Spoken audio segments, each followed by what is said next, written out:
Hello বন্ধুরা, কেমন আছেন সবাই? চলে এসেছি কালী পূজার নতুন ব্লগ নিয়ে। সারা বাংলাদেশে কালী পূজা 2 দিন ব্যাপী হলেও পুরান ঢাকায় কিন্তু হয় 5 দিন ব্যাপী। এই জন্য আমরা বেরিয়ে পড়েছিলাম শাঁখারীবাজার ও তাঁতীবাজারে পুরান ঢাকার ঐতিহ্যবাহী কালী পূজা দেখতে। এই পূজা দর্শনের মধ্যে সঙ্গী হিসেবে আমি এবং শ্রীমতী ছাড়াও ছিল আমাদের স্নেহের ভাগ্নি কৃপা। শ্যামাকালী পূজায় সারা বাংলাদেশে বিভিন্ন অঞ্চলে মেলার আয়োজন হয়ে থাকে। পুরান ঢাকাতেও কিন্তু এর ব্যত্যয় ঘটেনি।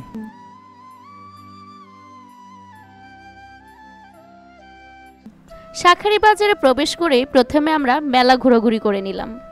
আমার শ্রীমতী এবং ভাগ্নি কৃপা কিন্তু এই সুযোগে বেশ কিছু জিনিসও কেনাকাটা করে ফেলল। শাঁখারীবাজারের এই মেলাটি কিন্তু কম ঐতিহ্যপূর্ণ নয়। এই মেলা প্রায় 98 বছর ধরে চলমান। যদিও জায়গার স্বল্পতার কারণে এই মেলার পরিধি কমে গেছে, কিন্তু এর জনপ্রিয়তা কিন্তু কমেনি।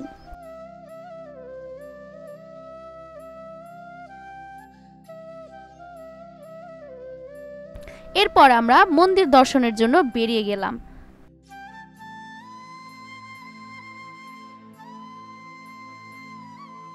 আমরা সকলেই জানি পুরান ঢাকায় কিন্তু জায়গার স্বল্পতা ব্যাপক।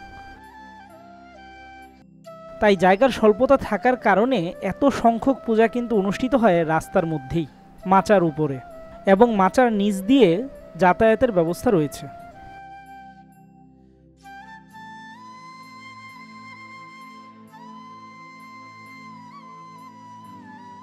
প্রত্যেকটি প্রতিমাই ছিল একটির থেকে অন্যটি ভিন্ন এবং অন্যতম।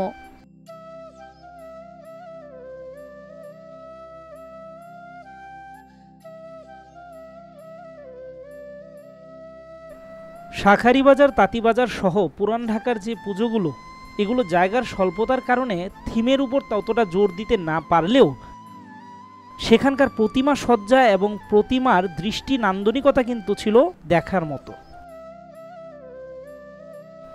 এমন কিছু প্রতিমা আছে যা আমার কাছে বেশ আকর্ষণীয় লেগেছিল। আমাদের ভাগ্নি কৃপা প্রথমবার ঢাকায় এতগুলো কালী পুজো একত্রে দেখেছিল, তাই সে গুনতে গুনতে অনেক সময় গণা হারিয়ে ফেলছিল।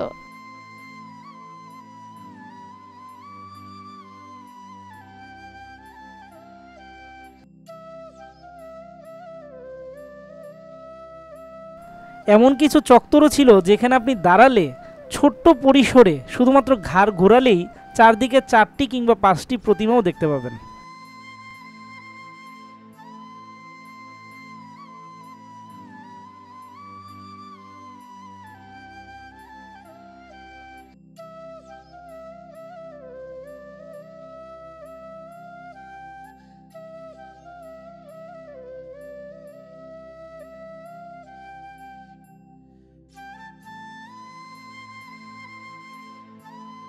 ভাগ্নি কৃপা যেহেতু গণনার দায়িত্বে ছিল, সে গণনা করে টোটাল 54টা পূজা দেখেছে বলে আমাদের জানালো।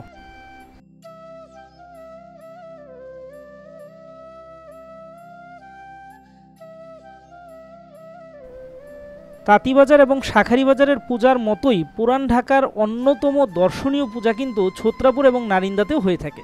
ছত্রাপুর এবং নারিন্দাতে এত ঘন ঘন পূজা না হলেও সেখানকার পুজোগুলিও কিন্তু নান্দনিকতার শীর্ষে রয়েছে।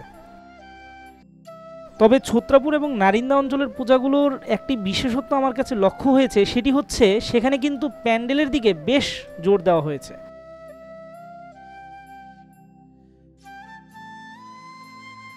পাশাপাশি আলোকসজ্জা ছিল দেখার মতো। বিশেষ করে প্রাচুর্য ভিলা পূজা মণ্ডপের পূজাটি একটি দেখার মতো পূজা ছিল। ঘরোয়া পরিবেশে স্বল্প পরিসরে এত সুন্দর ডেকোরেশন খুব কম পূজা মণ্ডপেই দেখা যায়, যেটি প্রাচুর্য ভিলা পূজা মণ্ডপে লক্ষণীয়। এরপর ঘোরাফেরা শেষ করে পুরান ঢাকার কিছু ঐতিহ্যবাহী খাবার ট্রাই করলাম, সেগুলো শেষ করে ফিরে আসলাম বাড়িতে। কিন্তু এখানেই শেষ নয়, পরবর্তীতে আপনাদের সাথে দেখা হবে অন্য কোনো ব্লগে। ততক্ষণ আমাদের সাথেই থাকুন এবং আমাদেরকে ফেসবুক থেকে দেখে থাকলে অবশ্যই পেজটি ফলো করবেন এবং ইউটিউব থেকে দেখে থাকলে সাবস্ক্রাইব মাস্ট। ধন্যবাদ।